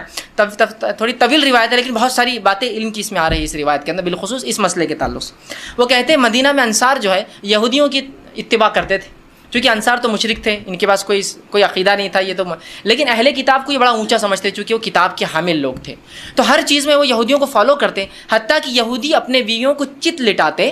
مطلب چہرہ اوپر اور عورت لیٹی ہے اور اس کے بعد ہم بستری کرتے، تاکہ اس سے کیا ہوتا ہے، سطر کے لیے بھی اچھا ہے، انسان جب مرد لیٹ جاتا ہے عورت پہ تو پوری ڈھک بھی جاتی ہے، تو طہارت کے لیے بھی اچھا ہوتا ہے اور سطر پوشی کے لیے بھی خامہ کا زیادہ سطر کھلتا نہیں ہے، اچھا ہوتا ہے۔ تو یہودی صرف اس پوزیشن کو، اس طریقے کو حلال مانتے تھے۔ چونکہ انصار رسول اللہ صلی اللہ علیہ وسلم کے آنے سے پہلے، اسلام سے پہلے ان کو دیکھتے تھے، ان کو فالو کرتے تھے، اس معاملے میں بھی یہودیوں کو فالو کرتے تھے کہ نہیں یہودی بول رہے تھے اہل کتاب ہے، ان کے پاس ایک دین دھرم تھا جو اللہ کی طرف سے آیا، تو لہٰذا ان کو فالو کرنا چاہیے، تو اس معاملے میں ان کی بھی اتباع کرتے تھے۔ عبداللہ ابن عباس رضی اللہ عنہ فرماتے ہیں لیکن ہم جو مہاجر تھے، ہم مکے والے لوگ، مکے کے جو لوگ تھے وہ مختلف قسم سے اپنے بیویوں سے تعلقات قائم کرتے، آگے سے پیچھے سے لٹا کر، ہاتھوں پہ ان کو کھڑے کر کے، مختلف چیزوں سے، اور جنس کی جو ہے ہم بستری کی لذتیں اٹھایا کرتے تھے۔ لیکن جب مہاجر مدینہ پہنچے اور انصاریوں سے نکاح شروع کیا، اور جب ایک مہاجر نے ایک انصاری عورت سے نکاح کیا اور نکاح کرنے کے بعد جیسا ان کا طریقہ تھا کہ وہ مختلف انداز سے، مختلف طریقوں سے صحیح جگہ ہم بستری کرتے، مطلب شرمگاہ میں، مطلب اگلے حصے میں کرتے، جب اس نے ڈیمانڈ کیا اس شخص نے، تو اس انصاریہ نے کہا ہم تو صرف ایک طریقہ اپناتے، اس عورت نے، وہ بھی صحابیہ تھی، وہ ہے چت لیٹنا اور تم اوپر سے رہو۔ اس نے کہا ایسا کیوں؟ ہم تو مختلف چیزیں کرتے ہیں اس میں، جس کو عام زبان میں بہرحال آسن کہتے ہیں، لوگ بہرحال سمجھتے ہیں آسن کہتے ہیں اس کو، شاید سنسکرت کا لفظ ہے یہ ہندی کا لفظ ہے، بہرحال تو ہم تو مختلف کرتے ہیں۔ تو انہوں نے کہا نہیں میں تو یہ کرنے نہیں دوں گی، جھگڑا بڑھ گیا، اس نے کہا میں تو ایسے ہی کروں، اس نے کہا ہمارے پاس یہ طریقہ نہیں، اور بات رسول اکرم صلی اللہ علیہ وسلم پہنچ گئی، اور پھر یہ آیت نازل ہو گئی، تمہاری بیویاں تمہاری کھیتی ہے، تم جہاں سے چاہو، مطلب جو مہاجر کر رہے تھے صحیح کر رہے تھے، مختلف پوزیشنز ہو سکتے ہیں لیکن اگلے حصے میں صرف پیدائش کے حصے میں انسان کر سکتا ہے۔ تو یہ روایت میں بہرحال بہت ساری باتیں آ گئی اور بہت ساری باتوں کا جواز ہمیں مل گیا ہے۔ آگے آئیے، اب اس معاملے میں جو ہے انسان جمع جو کرے، ہم بستری کرے تو لیٹ کر سکتا ہے، لیٹنے میں جتنی پوزیشنز ہو سکتی ہے وہ استعمال کر سکتا ہے، شرط ایک ہی ہے وہاں انسان اپنی شرمگاہ کو داخل کرے، عورت کی شرمگاہ میں جہاں سے اولاد پیدا ہوتی ہے، ٹھیک ہے، وہی ایک جگہ ہے۔ دوسرا بیٹھ کر سکتا ہے، جتنی پوزیشنز ہو سکتی ہے اس کے لیے، شریعت نے اس سے کوئی ممانعت کا اظہار نہیں کیا، لیکن سب سے بہترین پوزیشن اولاد کی پیدائش میں اور اس میں سازگار ہونے میں وہی ہے جو عورت کو لٹا کر کرے، اس لیے کہ اس میں سیدھا مرد کی شرمگاہ اوپر سے ہوتی ہے اور اولاد کی پیدائش کے چانسز زیادہ ہوتے ہیں اس معاملے میں، بہرحال ٹھیک۔ اس کے بعد بیٹھ کر جتنے طریقے ہو سکتے ہیں، جتنی پوزیشنز ہو سکتی ہے، جس میں میں جو بتا رہا ہوں بات آپ سمجھ رہے ہیں کہ شرمگاہ مرد کی عورت سے ملے اور سامنے کے حصے میں آپ کے لیے جائز ہے۔ اسی طرح کھڑے رہ کر جو کچھ ہو سکتا ہے، اس میں کوئی ممانعت نہیں ہے، کراہت ہو سکتی ہے، ناپسندگی ہو سکتی ہے، لیکن ممانعت کسی میں بھی نہیں، حرمت کسی میں بھی نہیں، بیٹھ کر، لیٹ کر، کھڑے رہ کر کچھ بھی ہو سکتا ہے۔ ابھی بات کا ازالہ میں کر دوں، بہت سے لوگوں نے عجیب عجیب باتیں لکھ دی، اللہ ان پر رحم کرے، جس کی وجہ سے امت کو خواہ مخواہ ایسی مشکلات اور تکلیفوں میں ڈالا جو شریعت نے نہیں دی، کہ کھڑے رہ کر کرے تو اولاد لنگڑی پیدا ہوتی ہے، بیٹھ کر کرے تو اولاد فلاں پیدا ہوتی ہے، پیچھے سے کرے۔ آج بھی میں کہہ رہا ہوں کہ اگر کوئی لڑکا بہنگا آ جاتا ہے جس کی آنکھیں اسکوئنٹ ہو، اس کی آنکھیں برابر نہ ہو، تو عورتیں ایک دوسرے کو دھکا دے کے ہنستی مجلس ان کے ماں باپ نے کیا کرے تھے دیکھو بچہ، آج بھی میں کہہ رہا ہوں کیسی عجیب بات ہے، شریعت کلیریفیکیشن دے رہی ہے، قرآنی آیتیں نازل ہو رہی ہے، اور اس کے بعد بھی کہ ہماری عقلیں، اب عقلوں کا کیا بھائی، علم کی کمی ہی یہ سب چیزوں کی وجہ ہے۔ لا علمی جو نقصان پہنچاتی ہے نا، وہ کوئی چیز، کوئی ہتھیار، کوئی دشمن آپ کو جو نقصان نہیں پہنچائیں گے نا، آپ کی اور ہماری لا علمی اسلام کے تعلق سے نقصان پہنچاتی ہے۔ بہرحال تو کوئی بھی پوزیشن اختیار کر سکتی، کوئی ممانعت کسی بھی پوزیشن کی ثابت نہیں ہے، ٹھیک۔ اسی طرح سیکنڈ چیز، ہم بستری کے اندر بیوی کو چومنا اور بوسہ لینا جسم کے ہر حصے کو جائز ہے، تمام اعضاء کو چومنا یا بوسہ لینا آپ کے لیے جائز ہے۔ اس کے مختلف طریقے ہو سکتے، وہ تمام جائز ہے۔ بوسہ لینے کے مختلف طریقے ہو سکتے، پورے جائز ہے۔ انسان جو ہے مختلف سر پہ لیتا ہے، پیشانی پہ لیتا ہے، گال پہ لیتا ہے اور ہونٹ پر لے سکتا ہے، تمام جائز ہے۔ اس کے علاوہ جسم پر لے سکتا ہے، یہ جائز ہے۔ تمام جسم پہ بوسہ لینا اور چومنا جائز ہے، انکلوڈنگ ایوری تھنگ میں کہہ رہا ہوں آپ، ٹھیک۔ اس کے بعد دوسری جو غلط فہمی ہوتی ہے، لوگ سوال کرتے ہیں، وہ یہ ہے کیا میاں بیوی ایک دوسرے کے جسم کو تمام حصوں کو ہاتھ لگا سکتے ہیں؟ تو ہاں، میاں اور بیوی اپنے جسم کے تمام حصوں کو ہاتھ لگا سکتے ہیں، انکلوڈنگ ملا کر اپنی شرمگاہ کا اگلا اور پچھلا حصہ لگانے میں اجازت ہے۔ اسی طرح میاں اور بیوی اپنے جسم کے تمام حصوں کو دیکھ سکتے ہیں، انکلوڈنگ اگلا اور پچھلا حصہ شرمگاہ کا۔ کوئی نہ دیکھنا چاہے اس کا اپنا مسئلہ ہے، اس کی اپنی طہارت میں اس کا اعلیٰ مقام ہے، لیکن اس کی کوئی حرمت اور کراہت ثابت نہیں ہے، یاد رکھیے۔ اس لیے کہ آپ سے سوال ہو اللہ کے رسول، ہم نے بیویوں کا کیا دیکھے اور کیا نہ دیکھے؟ تو کہا تم اپنے بیویوں کا سب کچھ دیکھ، اپنے بیویوں کا جو چاہو سب کچھ تم دیکھ سکتے ہو۔ تو حدیث نے کھلی آپ کو اجازت دے رکھی ہے، چھونے کے معاملے میں تمام اعضاء اور دیکھنے کے معاملے میں تمام اعضاء۔ یہ بات اس لیے کہہ رہا ہوں کہ بہت سے لوگوں نے پتہ نہیں ایسی باتیں کہہ دی، اللہ رحم کرے، کہاں سے لایا مجھے نہیں پتا، کہ اگر بیوی کی شرمگاہ دیکھی تو اولاد بگڑی ہوئی پیدا ہوتی ہے۔ ارے اللہ، تو کیسے ریسٹرکشنز ہم دے رہے ہیں جو ریسٹرکشن شریعت کے نہیں ہیں؟ کیسے، مطلب سوچیے نا آپ، کیسی عقل کام نہیں کرتی کہ ایسے کیسے ریسٹرکشن ہو سکتے، ٹھیک۔ تو لہٰذا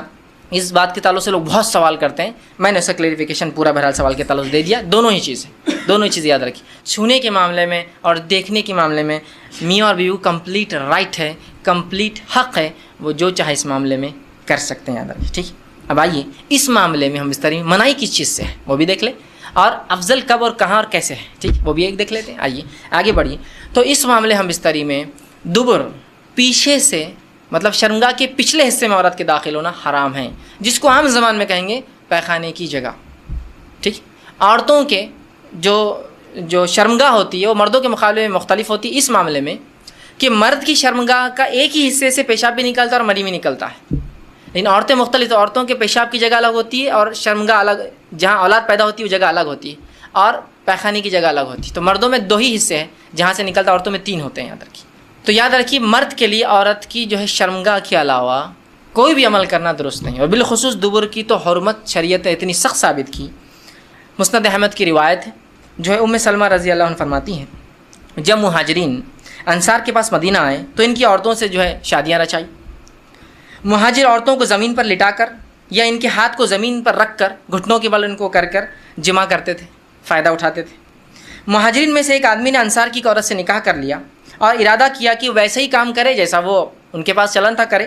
تو اس نے انکار کر دیا اور کہا جب تک رسول اکرم صلی اللہ علیہ وسلم پوچھ کر نہیں آؤں گی عمل نہیں کرنے دوں گی۔ اس نے کہا ٹھیک ہے، جا پوچھ کر آ جا۔ وہ عورت صبح ہونے کے بعد رسول اکرم صلی اللہ علیہ وسلم کے پاس پہنچی، جب خدمت میں پہنچی تو بڑی شرم آئی، کیسے پوچھوں۔ تو ام سلمہ رضی اللہ عنہا جو آپ کی بیوی تھی، ان سے کہا کہ ذرا آپ رسول اللہ سے پوچھ دیجئے نا کہ یہ عمل کیا جائز ہے۔ تو آپ صلی اللہ علیہ وسلم نے یہ آیت پڑھی جو آیت نازل ہوئی تھی سورہ بقرہ کی، میں نے پہلے لکھ دی، نساؤکم حرث لکم فاتوا حرثکم انا شئتم، تمہاری بیویاں تمہاری کھیتی ہے، جہاں سے چاہو داخل ہو جاؤ، جو ہے، اور وہ آگے اللہ کے رسول نہیں مگر ایک ہی جگہ مقام پیدائش کا داخل ہو، لیکن نہیں مگر ایک ہی جگہ مقام پیدائش۔ تو اس سے پتہ چلا دبر میں داخل ہونا، پیخانے کی جگہ یا انال سیکس جس کو کہتے ہیں، شریعت میں حرام ہے، اور اتنا سخت حرام ہے کہ اس کی حرمت کے تعلق سے 3 ہی حدیثیں رکھتا ہوں آپ کے سامنے۔ پہلی حدیث آپ سے فرماتے ترمذی اور ابن حبان کی روایت، آپ نے فرمایا اور کہا اللہ تعالیٰ ایسے آدمی کی طرف نہیں دیکھیں گا یا دیکھنا گوارا نہیں کرے گا جو اپنے بیویوں سے دبر میں جمع کرتا تھا، پیخانے کی جگہ جو ہے جمع کرتا تھا، اس کی طرف دیکھنے والا نہیں اللہ قیامت دن۔ اللہ کا نہیں دیکھنا مطلب اللہ کا رحم نہیں کرنا۔ دوسری روایت ابو داؤد کی روایت، آپ سے فرماتے وہ آدمی ملعون ہے، اللہ کے نزدیک لعنتی ہے، فرشتوں کے نزدیک لعنتی ہے، انسانوں کے نزدیک لعنتی ہے، جو فرماتے ہیں جو محاش یعنی دبر میں عورت کے داخل ہو۔ دوسری روایت۔ تیسری روایت بہت سخت ہے، آپ سے فرماتے ہیں نسائی کی روایت، آپ نے فرمایا جس آدمی نے حائضہ عورت سے ہم بستری کی، جس آدمی نے اپنے بیوی سے دبر میں دخل کیا، اور جس آدمی نے یا عورت نے جو ہے کسی کاہن کے پاس جایا، نجومی کے پاس گیا اور اس کی بات کی تصدیق کی، ہاں یہ تو صحیح کہہ رہا ہے، اس نے اس چیز کا انکار کیا جو محمد پر نازل ہوئی ہے۔ انسان ہم بستری کب نہیں کرے گا، کہاں نہیں داخل ہوں گا بتا دیا، اب کب ہم بستری نہیں کریں گے، یہ حلال عمل کب نہیں کریں گے، مطلب حلال عمل حلال جگہ پر کب نہیں کریں گا، وہ حلال عمل حرام جگہ پہ تھا جو دبر میں تھا۔ اب حائضہ عورت سے جماع کرنا حرام ہے، ٹھیک، حائضہ عورت، یہ مسئلہ بہت سے لوگوں کو پتہ نہیں ہوتا ہے اور لوگ حائضہ عورتوں سے جمع کر لیتے ہیں ہم بستری، یہ بہت سنگین جرم ہے، یاد رکھیے۔ نبی اکرم صلی اللہ علیہ وسلم کی اس تعلق سے بہرحال قرآن نے خود کہا اور فرمایا، جو ہے سورہ بقرہ سورہ نمبر 2 اس کی آیت نمبر 222 میں اللہ نے فرمایا اور کہا وَيَسْأَلُونَكَ عَنِ الْمَحِيضِ، یہ تم سے سوال کرتے ہیں حیض کے تعلق سے، قُلْ هُوَ أَذًى فَاعْتَزِلُوا النِّسَاءَ فِي الْمَحِيضِ وَلَا تَقْرَبُوهُنَّ حَتَّى يَطْهُرْنَ۔ اللہ رب العزت فرماتا اور کہتا ہے یہ لوگ آپ سے حیض کے بارے میں سوال کرتے ہیں، کہہ دیجئے کہ گندگی ہے، حیض کے دنوں میں تم عورتوں سے الگ ہو جاؤ، ان کے قریب نہ آؤ یہاں تک کہ وہ پاک ہو جائے۔ ٹھیک ہے، تو حیض کی حالت میں آپ ہم بستری نہیں کر سکتے جب تک کہ وہ پاک نہ ہو جائے۔ وہ یہ ہے کہ آپ جو ہے غسل کر لیں اور اس کے بعد ہم بستری کریں۔ ایسا حائضہ عورت ہے، حیض ختم ہوا، غسل کر لے پھر ہم بستری، زیادہ بینیفیشل، زیادہ فائدہ مند ہے۔ ٹھیک، اسی طرح حائضہ عورت سے اگر کوئی جمع کر لے تو یہ حرام ہے، اس کی دلیل میں نے آپ کو پہلے رکھ دی تھی۔ آپ صلی اللہ علیہ وسلم نے فرمایا جو شخص حائضہ سے ہم بستری کرے، دبر میں داخل ہو اور کاہن کے پاس جائے، اس نے اس چیز کا انکار کیا جو محمد صلی اللہ علیہ وسلم پر نازل ہے، کتنا سخت جرم ہے۔ دوسرا، جو حیض کی حالت میں بیوی سے ہم بستری کرے، اس کا کفارہ آدھا، نصف دینار یا 1 دینار ہے، دینار، اور دینار سونے کا سکہ ہوتا تھا، اور 1 دینار 4 گرام کا اور نصف دینار 2 گرام سونا ہوتا ہے، تو یہ صدقہ دینا پڑے گا آپ کو، 2 گرامس آف گولڈ اور 4 گرامس آف گولڈ۔ ٹھیک، اگر آپ نے یہ کام کیا کہ آپ نے بیوی سے اس حالت میں ہم بستری کی، اگر یہ بھی نہ ہو تو جو کچھ صدقہ کر سکتے کیجیے۔ ایک غلط فہمی جو ہوتی ہے وہ اس کا ازالہ یہاں کر رہا ہوں، وہ ضروری ہے کہ ایک ترمذی کی ایک روایت، لیکن یاد دیکھیے یہ روایت صحیح نہیں ہے، وہ یہ ہے کہ اگر ہم حیض کی حالت میں کوئی شخص اگر اپنی بیوی سے ہم بستری کرے تو اولاد ہجڑا پیدا ہوتی ہے، اور ہر ہجڑا شیطان کی اولاد ہے، یہ روایت بالکل صحیح نہیں ہے۔ لیکن یہ بات میڈیکلی پروفڈ ہے کہ حیض کی حالت میں بھی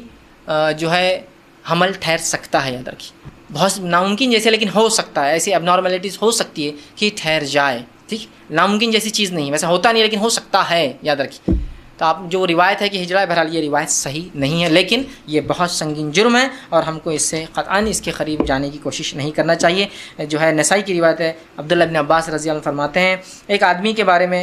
روایت نقل کرتے ہیں کہ جو حیض کی حالت میں بیوی سے ہم بستری جمع کرنے کے تعلق سوال کر رہا تھا، تو آپ نے فرمایا اس کا کفارہ نصف دینار یا 1 دینار ہے، اور 1 دینار سونے کا 4 گرام کا سکہ ہوتا تھا۔ اس کو انکار کرنا کہ نماز فرض نہیں ہے یا اس کو چھوڑنا ایسے شخص کے بارے میں کہ وہ شخص کافر ہے، اس میں بھی کسی کو اختلاف نہیں ہے کہ جو شخص نماز چھوڑے، نماز نہ پڑھے، اس کا منکر ہو، وہ شخص کافر ہو جاتا ہے، یاد رکھیں۔ لیکن اتنی وعیدوں کے باوجود، اتنی باتیں سامنے آنے کے باوجود، ہم دیکھتے ہیں ہم لوگ نمازوں کو بہت دھڑلے سے چھوڑتے، ہماری ہر جو ہے دنیاوی چیزوں کا خمیازہ جس عبادت کو بھگتنا پڑتا ہے وہ نماز ہوتی ہے۔ اگر میری دکان پر کسٹمر زیادہ ہے تو جس چیز کو نقصان پہنچے گا وہ میرے تجارت کو نہیں، میری نماز کو آج نماز چھوڑنا پڑے گی۔ اگر میں کھیل کود میں لگا ہوں تو جس چیز کو خمیازہ بھگتنا پڑے گا میرے کھیل کود کا تو وہ نماز ہی ہو سکتی ہے، میرے کھیل میں تو کوئی کمی نہیں آ سکتی، کوئی چیلنج نہیں، کوئی سوال ہی نہیں۔ اگر میں تیار ہو کر کسی جگہ جاتا ہوں تو میں اس وجہ سے نماز نہیں پڑھتا ہوں اس لیے کہ وضو تھوڑی کر پاؤں گا، مرد ہے اب بالوں کو ایسا کڑک کر لیا، ایسا کرن لگا کے آ گیا اس نے، تو اب وضو میں مسح کیسے کر سکیں گا، وہ تو پورا ختم ہو جائے گا۔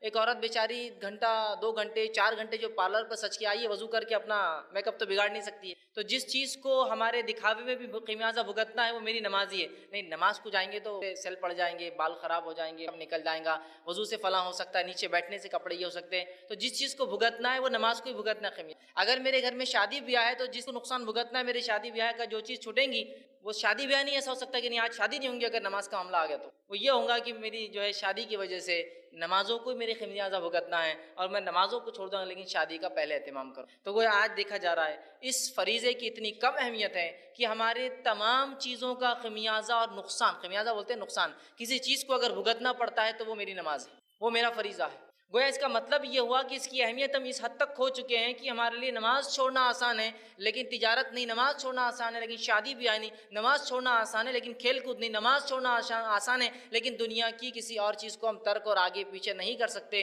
حالانکہ ہم اس دین اور اس شریعت کے ماننے والے جس کے اندر نماز فرض ہے، اور اس حد تک فرض ہے کہ نبی اکرم صلی اللہ علیہ وسلم نے اور قرآن نے اس کا حکم دیا اور نبی نے اس کا طریقہ بتایا کہ صلاۃ الخوف کیسی پڑھی جائے۔ صلاۃ الخوف وہ نماز ہوتی ہے کہ جب دشمن سامنے ہو، لڑائی کا معاملہ ہو، تو تب بھی اسلام سکھا رہا ہے نماز تو نہیں چھوڑی جا سکتی ہے، اس کا طریقہ سکھایا جا رہا ہے کہ ایک جماعت امام کے پیچھے کھڑے ہوں گی، وہ 2 رکعت پڑھیں گی اگر 4 والی نماز چل رہی تو، پھر وہ وہاں سے ہٹ جائیں گی، دوسری جماعت آ کے امام کے پیچھے مل جائیں گی، جب باقی کے 2 ان کے ساتھ پڑھیں گی، گویا آدھی جماعت کو 2 رکعت اور آدھے لوگوں کو 2 ملیں گی، امام کی 4 ہوں گی، باقی کے آ کے وہ مکمل کر لیں گے۔ تو گویا خوف میں بھی ہے، مطلب خوف مطلب جنگ کی حالت میں ہے، جان جانے کا معاملہ بھی ہے تو نماز پڑھی جا رہی ہے، آپ سمجھ رہے؟ صلاۃ الخوف یہ جنگ میں پڑھی جانے والی نماز ہے، یہ دشمن کے اٹیک کا جب ڈر ہے جو انسان نماز پڑھتا ہے صلاۃ الخوف کہتے ہیں۔ تو گویا اسلام تو وہ دین ہے جس کے اندر اللہ کی عبادت، رب کی عبادت جو ہے، جو 5 وقت دن میں فرض ہے جس کو نماز کہا جاتا ہے، وہ تو اگر میدان جنگ میں بھی تو ادا کرنی ہے، رخصت اور چھٹی نہیں ہے۔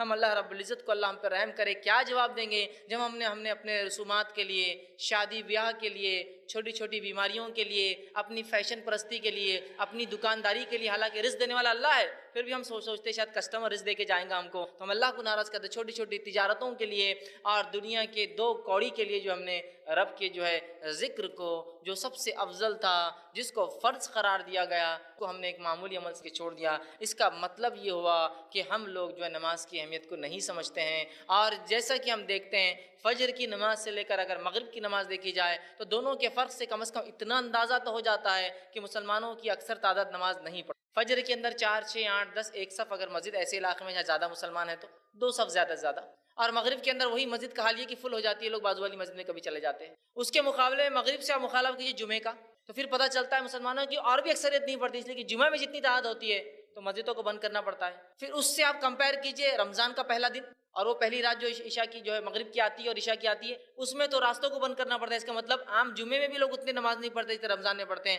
اور رمضان میں بھی جس کو جمعۃ الوداع کے نام سے مشہور کر دیا، آخری جمعہ جو ابھی گزرا ہے، اس میں جو ہے اگر اس کا معاملہ لے تو اس میں بھی اور تعداد ملیں گی جو عام جمعہ میں بھی نہیں ملتی ہے۔ اس سے پتہ چلا عام جمعہ میں رمضان کے بھی جتنے لوگ نماز نہیں پڑھتے جمعۃ الوداع کو پڑھتے ہیں، اور عیدین کا اگر معاملہ لے تو عیدین میں آپ کو اتنے لوگ ملیں گے جتنے آپ کو جمعے میں بھی نہیں ملتے، چاہے جمعۃ الوداع جس کو کہا تھا اس میں بھی ملتے ہیں۔ اس سے پتہ چلا یہ لوگ کثرت سے نماز چھوڑ رہے ہیں، ایک فجر کی عام نماز سے لے کر عید کی نماز سے کمپیئر کر، کیونکہ ایک عیدگاہ لاکھوں کی تعداد میں ہے، اس کے اندر مصلی، ایک عیدگاہ میں 1.25 لاکھ، ایک عیدگاہ میں 1 لاکھ، ایک لاکھوں، اور پھر جمعہ جو ہے عیدین کی نمازیں جو مساجد میں بھی ہو رہی ہے، پھر لوگوں نے پرائیویٹ جو ہے اپنے کھیتوں پر بھی اور کھلے میدانوں میں بھی شروع کر دیے، اتنا ہونے کے باوجود بھی جگہ نہیں پڑتی۔ تو پتہ یہ چلا کہ وہ فجر میں جو لوگ آ رہے ہیں وہ بھی مسلمان ہیں، اور عید کی نماز کو جا رہے ہیں وہ بھی مسلمان ہیں، لیکن یہ بات یاد رکھیے اس عید کی نماز میں بھی سارے مسلمان نہیں آتے ہیں، اس لیے کہ بہت سارے تو اتنی تجارت کر چکے ہوتے ہیں کہ جو فجر کے بعد سوتے ہیں تو دوسرے دن اٹھتے ہو عید کے باسی دن کی ان کی آنکھیں کھلتی، تو وہ پورے لوگ بھی نماز نہیں پڑھتے، اس لیے کہ بزنس بھی تو ہے نا، چاند رات کا بزنس کیسا ہم مار کھا سکتا ہمارا، وہ بھی صرف ایک عید کے لیے، ایک تہوار کے لیے، حالانکہ تہوار اسلام میں صرف 2 ہے، منانا چاہیے۔ عید جس کو کہتے ہیں عام زبان میں تہوار، وہ منانے کی چیز ہے، تو بہرحال آپ دیکھیے اس کو بھی لوگ دھڑلے سے چھوڑ، تو گویا نماز کی اگر اس کی اہمیت شاید ہمارے دلوں میں ایسی ہوتی جیسا ہونا چاہیے، جیسا اس کا حق ہے، تو شاید ہم اپنے ہر عمل کو چھوڑ دیتے ہیں سوائے اس کی کہ نماز کو سب عمل چھوڑ دیتے ہیں۔ بزنس کو بات نہیں، تھوڑی دیر شٹر ڈاؤن، کوئی مسئلہ، اللہ رزق دینے والا ہے، کسٹمر آج نہیں کل آئیں گا، کہ میں جو ہے کھیل کود میں کھیل کود چلتا رہے گا، کھیل کود انسان صحت کے لیے کرتا ہے، اللہ صحت دینے والا ہے، اس کا مالک ہے، کھیل کود ٹھیک ہے اپنی جگہ، لیکن نماز کے آڑے نہیں آ سکتا ہے۔ ٹھیک ہے میں بازار میں ہوں، میں جو اچھے لباس میں ہوں، میری خود کی شادی ہے، میں کسی کی شادی میں ہوں، یہ سب ہو سکتا ہے، لیکن میرا لباس میری شادی میں کوئی عبادتوں سے تو نہیں روک سکتا، وہ ایک الگ چیز، لیکن میری نماز تو فرض ہے۔ اسی طرح اگر ہم یہ نماز کی اہمیت کو جان لیں تو انشاءاللہ عزیز میں دعوے سے کہہ سکتا ہوں جتنی مسجد ایگزسٹنس میں ہیں، ایک بھی شہر کی کوئی مسلمان آبادی کی مسجدیں پرنے والی نہیں ہیں نمازیوں کی، تو اتنی کم مسجدیں ہیں، اتنی کم مسجدیں ہیں، کسی کو انتہا نہیں، چونکہ نماز کہاں پڑھتے ہیں لوگ، کبھی کبھار جمعہ پڑھ لیتے تھوڑی بڑھا دیتے لوگ، عیدین میں تو اکثر بولتے چلو عید کے لیے مسجد کو اتنا تھوڑی بڑھا سکتے، ٹینٹ لگا دو، کچھ کر دو، تو ہم نے نماز کی اہمیت کو کھو دیا۔ میں آج آپ کے سامنے نماز کے فضائل اور اس کی اہمیت پہ بات کروں گا، اس کے مسائل پہ میرا ڈسکشن نہیں اور میری گفتگو نہیں ہوں گی، یاد رکھیں اس کی اہمیت کیا ہے، اس کا امپورٹنس کیا ہے، ہم اس کو سمجھ لیں اور اپنی زندگیوں میں نماز کو لا لیں، ہم مسجد جانے والے بن جائیں، نماز پڑھنے والے بن جائیں، جیسا کہ جو ہمارے نبی نے ساری زندگی اور اپنی موت وفات تک جو ہے نماز کو سلہ پڑھتے رہے، صحابہ کرام نمازیں پڑھتے رہے، چاہے وہ جو بھی حالات زندگی چلتے رہے، تو ہم بھی جو اپنے آپ کو نمازی بنا لے۔ اللہ رب العزت نے اپنی کتاب کی شروعات کی، پہلی سورت سورۃ الفاتحہ ہے، 7 آیتیں گزر گئی جو کہ دعا ہے، دوسری سورت آتی ہے، دوسری سورت جو ہی شروع ہوتی ہے اللہ رب العزت نے اس میں فرمایا، سورہ بقرہ سورہ نمبر 2 آیت نمبر 1 میں الف لام میم، یہ حروف مقطعات ہے، اس کا معنی اللہ جانتا ہے، ذالک الکتاب لا ریب فیہ للمتقین، اس قرآن کا اللہ کی طرف سے ہونے میں کوئی شک نہیں، ہدایت متقین کے لیے، الذین یؤمنون بالغیب، متقی وہ ہے جس کی پہلی صفت یہ ہے ایمان لاتا ہے غیب پر، وَيُقِيمُونَ الصَّلَاةَ اور نماز قائم کرتا ہے، مِمَّا رَزَقْنَاهُمْ يُنْفِقُونَ جو اللہ نے دے رکھا اس میں سے خرچ کرتا ہے۔ تو مومن کی صفت جو قرآن پر ایمان لاتا ہے، جس سے قرآن سے جس کو ہدایت ملتی ہے، اس کی پہلی صفت ایمان بالغیب اور دوسری صفت نماز قائم کرنا۔ سورہ بقرہ شروع ہی ہوا ہے، تیسری ہی آیت شروع، مومنوں کی صفت نماز قائم، تو گویا پتہ چلا ایمان کے بعد جو سب سے اہم رکن ہے وہ کیا ہے؟ صلاح، نماز۔ دوسری جگہ اللہ رب العزت نے فرمایا سورہ ماؤن سورہ نمبر 107 آیت نمبر 4 سے آگے، فویل للمصلین، لعنت ہو، ہلاکت ہو، بربادی ہو، برائی ہو نمازیوں کی۔ کیوں لعنت ہو، ہلاکت ہو، بربادی ہو؟ فویل للمصلین الذین عن صلاتہم، اس لیے کہ وہ لوگوں پر لعنت ہو، ان نمازیوں پر لعنت ہو جو کبھی نماز پڑھتے اور کبھی چھوڑتے ہیں۔ تو گویا کبھی پڑھنا اور کبھی چھوڑنے والے پہ لعنت کی جا رہی ہے، جو کبھی نہیں پڑھتا اس پر کیا ہوں گا اندازہ لگا لے۔ فویل للمصلین، لعنت ہو ان نمازیوں پر جو کبھی پڑھتے اور کبھی چھوڑتے ہیں۔ اس کی مثال ایسی ہے کہ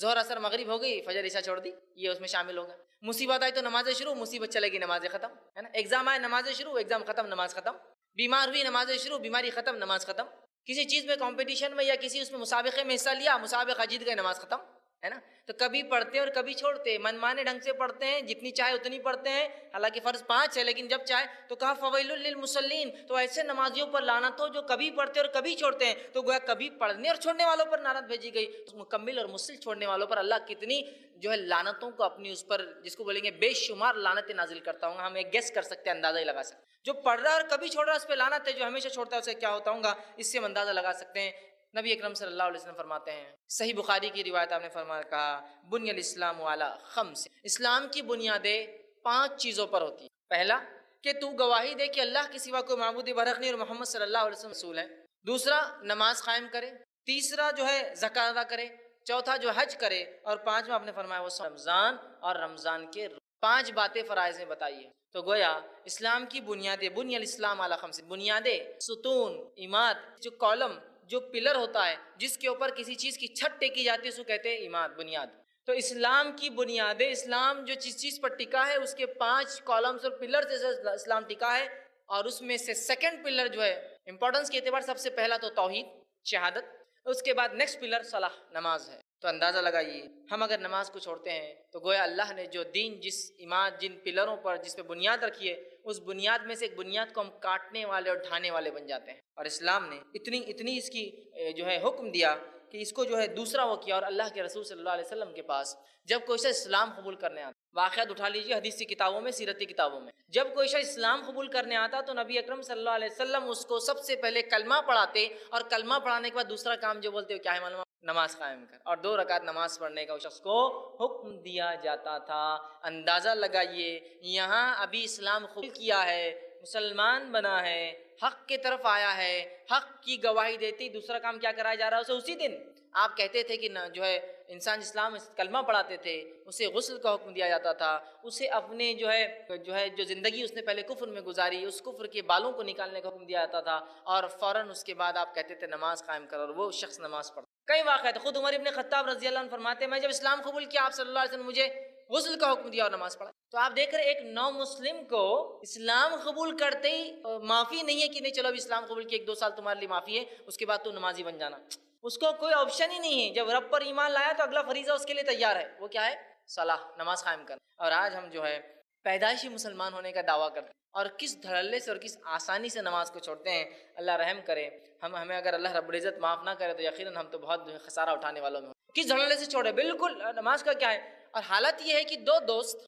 2 مسلمان، 2 بھائی ایک ساتھ بازار میں جاتے ہیں، ایک ساتھ گھر میں بیٹھے ہوتے ہیں، ایک ساتھ کسی جگہ ہے، ایک کہتا ہے میرے بھائی نماز کو چلو، دوسرا کیا کہتا ہے؟ تم جا کے آؤ، سبحان اللہ، تم جا کے آؤ۔ ایک کفر اختیار کرتا اور ایک ایمان پہ چلتا ہے۔ ایک ہی وقت میں 2 بھائی ہے، 2 دوست ہے، 2 بزنس پارٹنر ہے، ایک ہی وقت ہے، ایک کہتا ہے تم جا کر آؤ، گویا ایک کفر اختیار کرتا ہے اور دوسرا ایمان پر باقی رہتا ہے۔ کیا عجیب حال ہو گیا نا۔ اللہ کے رسول صلی اللہ علیہ وسلم فرماتے ہیں قیامت سے پہلے ایسے حال آئیں گے کہ انسان صبح گھر سے نکلیں گا اور ایمان کے ساتھ شام میں کافر بن کے آ جائیں گا، ہے نا۔ صبح نکلیں گا ایمان والا، یا شام میں نکلیں گا ایمان کے ساتھ، صبح کافر بن کے آ جائیں گا۔ شاید وہ حال ہم نے اپنے اوپر خود لا لیا ہے کہ نمازوں کو چھوڑنا کفر ہوتا ہے۔ آپ دیکھیے وہ کہہ رہا نہیں آپ پڑھ کے آئیے میں ذرا بیٹھتا ہوں۔ اندازہ لگائیے نماز کی مطلب کوئی قدر، کوئی اہمیت نہیں ہے، جس نماز کے لیے صحابہ تڑپ رہے تھے کہ اللہ رب العزت جس نے اتنے فضل، اتنے کرم، اتنی جو ہم پر نعمتیں برسائی ہے، اس کے بدلے ہم کچھ کرے اس رب کے لیے، اور وہ نماز تھی جو دی گئی، اس کے لیے ترس رہے تھے کچھ نازل ہو۔ اور ہمارا حال یہ ہے کہ ہمیں دیا گیا ہم پڑھتے نہیں ہیں۔ نبی اکرم صلی اللہ علیہ وسلم جب ایمان آ رہا تھا، ابتدائی مکی دور تھا، نماز فرض نہیں ہوئی تھی، تب بھی آپ جو ہے 3 وقت نمازیں پڑھتے تھے، اور 2 رکعت ہوا کرتی تھی، صبح، دوپہر اور شام میں 2 رکعت۔ اور صحابہ بھی چھپ چھپ کر نمازیں پڑھا کرتے تھے 2 رکعت کی شکل میں، حالانکہ نماز فرض نہیں تھی ابھی، لیکن پڑھا کرتے تھے۔ ابھی تو فرض نہیں ہوئی، جب فرض ہوگی تو صحابہ تو خوش ہو اٹھے تھے کہ ان کے رب نے جو اتنے فضل اور کرم ان پر کیے اور آخرت میں جنت دینے والا ہے، کچھ تو چیزیں جو ہم پر فرض کی ہے جس کو عمل میں لائے۔ اور آج ہم سوچتے کہ کاش کہ اللہ تعالیٰ نے جو ہے نماز فرض نہیں کرنا تھا یار، باقی سب چل جا رہا۔ روزہ جم جاتا اپنے کو 1 مہینہ کوئی مشکل نہیں جاتی، اتنی بھوک تو برداشت کر لیتے۔ زکوٰۃ کا بھی کوئی بہت بڑا مسئلہ نہیں ہے یار، مال کا ہی معاملہ ہے، دے دیں گے اٹھا کر۔ حج کا معاملہ تو پیسے ہے تو نہیں تو وہ تو کوئی مسئلہ ہی نہیں ہے نا۔ تو یہ تھوڑا سا آسان دکھ رہا، توحید تو معاملہ ماشاءاللہ ہی نہیں، ہم تو توحید پرست ہے، ہم اللہ کے ساتھ شرک نہیں کریں گے۔ بس یہ 5 وقت کیوں اللہ تعالیٰ بلا لے رہا، بس یہ نہیں ہونا تھا۔ مطلب دیکھیے اب اللہ تعالیٰ جو بہتر جانتا ہے کہ ہمارے لیے کیا اچھا ہے کیا برا ہے، اس میں بھی ہماری منمانی ہوتی ہے۔ صحابہ کا حال یہ تھا، صحابہ انتظار کر رہے تھے کہ ہمارا رب نمازوں کو شاید ہم پر فرض کر دے تو ہم اس کو ہمیشہ ادا کریں گے، اور ہم سوچتے کاش کی فرض نہ ہوئی ہوتی تو باقی عمل تو ہم انشاءاللہ کر ہی لیتے۔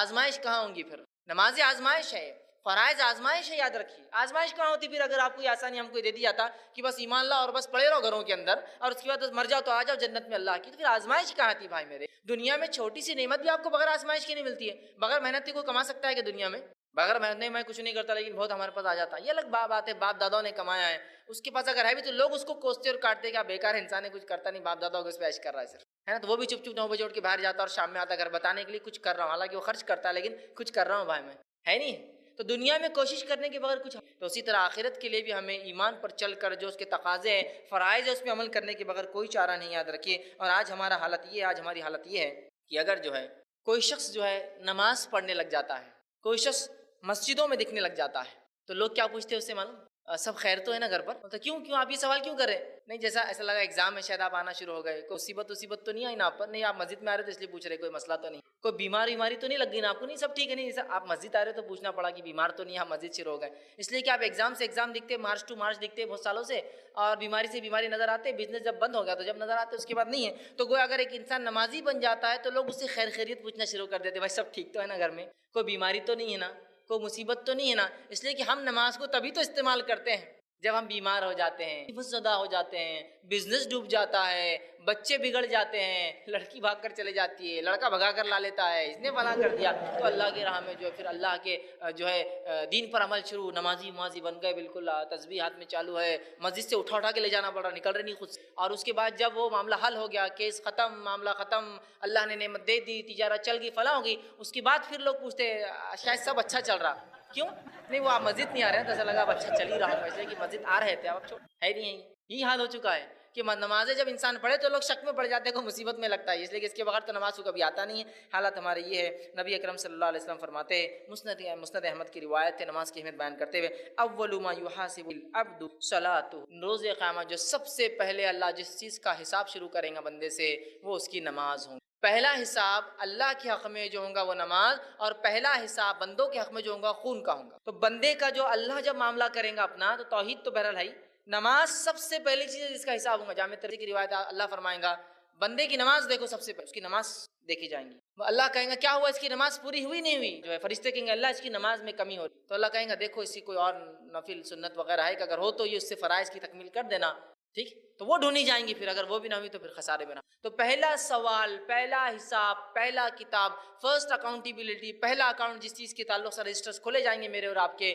وہ ہوگا نماز کا معاملہ۔ اب ہر شخص سوچ لے، اگر کوشچنر ایگزامینر کے فرسٹ کوشچن کے اندر جو وائوا میں ہوتا ہے، اورل ٹیسٹ میں ہوتا ہے، انسان فیل ہو جائے تو اگلوں کا کیا ہوتا ہے ہم سب جانتے ہیں۔ پہلا سوال آپ نے غلط لکھا پرچے میں تو ایگزامینر سائیکولوجی کا لے رہے یار اس نے پرچہ غلط لکھا ہی ہوگا، ہے نا؟ تو ہر کوئی بولتا فرسٹ وہ اٹیمپٹ کرنا چاہیے جو سب سے اچھا آپ لکھ سکتے۔ پہلا کوشچن دیکھیے نماز میں ہم فیل ہو گئے تو اگلوں کے بارے میں اندازہ ہی لگایا جا سکتا کیا ہونے والا، فرسٹ امپریشن ہی ہمارا غلط پڑ جائے گا۔ ہم کوشش کریں نماز کو امپریشن کے لیے نہیں، اپنے رب کے پاس حساب دینا ہے، یہ فریضہ ہے، اور اس خواہش کے ساتھ تکمیل پہ لے جائے کہ نہیں اللہ مجھے کرنا ہے، تو اتنی نعمتیں دیتا ہے، اگر کوئی عام انسان اتنی نعمتیں دے تو مجھے کتنا اس کا شکر ادا کرنا پڑتا ہے نہیں؟ ایک انسان کسی کو خیرات بھی دے تو بیچارہ جو لیتا ہے نا اس کو شکریہ ادا کرنا پڑتا ہے اس کا، حالانکہ خیرات دے کر وہ احسان نہیں کرتا ہے، وہ اپنا ایک بوجھ اتارتا ہے سر سے، پھر بھی لیکن وہ کرتا ہے، تو اللہ اتنی بیش بہار نعمتیں دیتا ہے، کیا اس کے شکر میں ہم فرائض پہ بھی عمل نہیں کریں گے؟ بہرحال یہ بڑی ضروری چیز ہے۔ آج ہم جو ہے اتنی مصروفیت کا ہم بہانہ بناتے ہیں، اور جو ہے اتنے کام ہم نے اپنے اوپر جو ہے لاد لیے ہیں کہ جس کا خمیازہ اگر کسی کو بھگتنا پڑتا ہے ہماری مسیحت کا تو وہ صرف نماز ہوتی ہے، اور آج جو ہے نماز کا ایسا معاملہ ہو چکا ہے کہ ہم بہت کم اسے ادا کرتے ہیں، حالانکہ نماز کی ادائیگی پابندی سے کرنا اس کی خاص تاکید اللہ کی کتاب نے دی۔ اللہ رب العزت سورہ نام سورہ نمبر 6 آیت نمبر 92 فرماتا اور کہتا ہے والذین یؤمنون بالآخرۃ یؤمنون بہ، جو لوگ ایمان لاتے ہیں آخرت پر وہ ایمان لاتے ہیں اس قرآن پہ، وہم علی صلاتہم یحافظون، اور وہ اپنی نمازوں کی حفاظت، جو آخرت پر ایمان لاتا ہے وہ قرآن پر ایمان لاتا ہے، جو قرآن پر ایمان لاتا ہے وہ نمازوں کی حفاظت۔ مومنوں کی صفت قرآن کہہ رہا ہے کہ نمازوں کی حفاظت کرنا مومن کی، پھر اس کی حفاظت کا تاکیدی حکم اللہ نے دیا اور فرمایا سورہ نساء سورہ نمبر 4 آیت نمبر 162 162 میں والموقنین الصلاۃ والمؤتون الزکاۃ والمؤمنون باللہ والیوم الآخر اولئک سنؤتیہم اجرا عظیم، فرمایا اور جو نماز قائم کرنے والے ہیں اور جو ہے زکوٰۃ دینے والے ہیں، جو ایمان لاتے ہیں اللہ پر اور یوم آخرت پر، ایسے ہی لوگوں کے لیے ہم نے بہت بڑا اجر اٹھا کر رکھا ہے۔ جو نمازی قائم کرتے ہیں، جو زکوٰۃ دیتے ہیں، جو ایمان لاتے ہیں اللہ پر آخرت پر، ایسے ہی لوگوں کے لیے ہم نے بڑا اجر تیار کر رکھا ہے۔ اسی طرح جو ہے ایک اور آیت میں سورہ بقرہ سورہ نمبر 2 آیت میں 238 میں 38 میں اللہ فرماتا ہے، کہتا ہے حافظ والصلاۃ الوسطیٰ، نماز کی جو ہے حفاظت کرو، اور خاص طور سے بیچ والی نماز مطلب عصر نماز کی حفاظت کرو، اور خاص طور سے بیچ والی نماز کی۔ پھر تاکید کی نماز کی، فرمایا سورہ مومنون سورہ نمبر 23 آیت نمبر 9، جس میں سکسیسفل لوگوں کی بات بتائی گئی ہے۔ بہت سے لوگ ہوتے ہیں نا جو لوگ MBA کرتے ہیں، مینجمنٹ کورسز کرتے ہیں، ان سے پوچھیے سکسیسفل لوگوں کی جو ہے سوانح حیات بایوگرافی پڑھنے کا کیا امپورٹنس ہے۔ پھر وہ بولتے ہیں یہ مینیجر تھا، اس نے یہ کیا زندگی میں، فلاں اس کی سوانح حیات، فلاں کرتا تھا، یہ کرتا تھا، ہے نا۔ تو اب یہاں اللہ رب العزت بیان کر رہا ہے آخرت میں سکسیسفل لوگوں کی صفتیں ہیں سورہ مومنون کی ابتدا میں، اس میں سے ایک صفت جو سکسیسفل جو لوگ آخرت میں جو کامیابی اٹینڈ کریں گے ان کی ایک صفت کیا ہے، اللہ بیان کر رہا ہے والذین هم علی صلاتهم یحافظون، اور آخرت میں کامیاب لوگوں کی ایک صفت ہے وہ اپنی نمازوں کی بڑی حفاظت کر، اس کو سید کے جوت کے رکھتے کہ بھول نہ جاؤں، چھوٹ نہ جائے، غفلت نہ ہو جائے، سو نہ جائے، کہ میری سواری ایسی جگہ نہ رکے تو کچھ نہ کچھ پہلے انتظام کر لوں، وضو کا کیا معاملہ ہوگا، پانی نہیں تو تیمم کے لیے کیا تیاری کر کے نکلتا ہوں، طہارت چونکہ ضروری ہے تو طہارت کا انتظام ہے نہیں ہے اس جگہ، اس کو دیکھ لوں، نہ ہو تو ڈھیلوں کا انتظام پہلے سے کر کے سفر میں نکلوں، سب پہلے سے حفاظت کرتے رہتے۔ حفاظت سمجھتے ہیں نا، حفاظت میں کوئی ایک چیز نہیں آتی، اوور آل مکمل طور سے اس کو سیف گارڈ کرتے ہیں۔ تو کہا مومن وہ ہے جو اپنی نمازوں کی، بہت سارے لوگ نمازوں کی حفاظت کرتے ہیں جس شہر میں سفر میں گئے تو پوری نماز گھل، یہاں سے دلی گئے تو دلی میں اگلی نماز، ارے کیوں، طہارت کا مسئلہ، ٹرین میں پانی نہیں رہتی ہے، تو پھر حفاظت والے کہاں ہوئے آپ نماز کے؟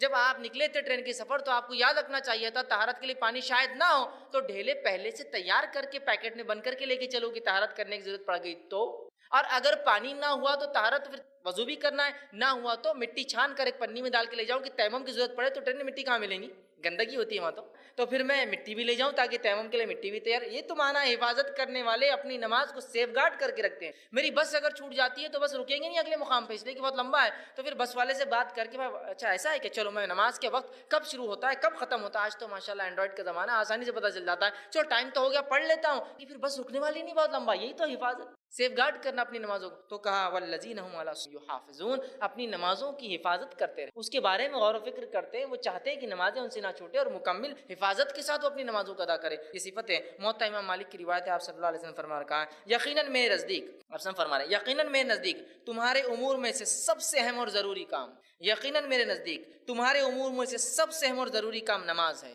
کیا فرما رہے ہیں آپ؟ تمہارے معاملے میں سب سے اہم چیز جو حکم میں تمہیں دے رہا ہوں، جو امور تمہیں دیے گئے، سب سے اہم چیز نماز ہے۔ پھر آگے فرماتے ہیں ضروری کا کام نماز ہے، جس شخص نے اس کی پابندی اس پر جو ہے کاربند رہا، جس نے پابندی کی اس پہ اڑا رہا، اس نے اپنا دین محفوظ کر لیا، جس نے نماز پڑھی اس نے اپنا دین محفوظ کر لیا، اور جس نے اسے